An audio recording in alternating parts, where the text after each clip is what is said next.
Assalamu alaikum my friends, welcome again to your channel Let's Break. Do you know what is Copernicus? Copernicus is a European Earth observation program, looking at our planet and its environment to benefit all European citizens.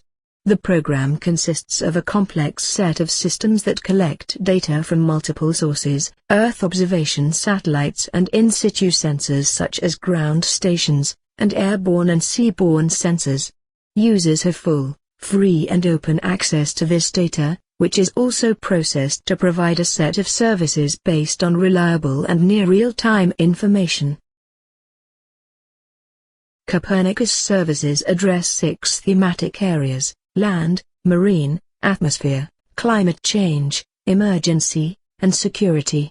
They support a wide range of applications, including environment protection, management of urban areas, regional and local planning, agriculture, forestry, fisheries, health, transport, climate change, sustainable development, civil protection, and tourism.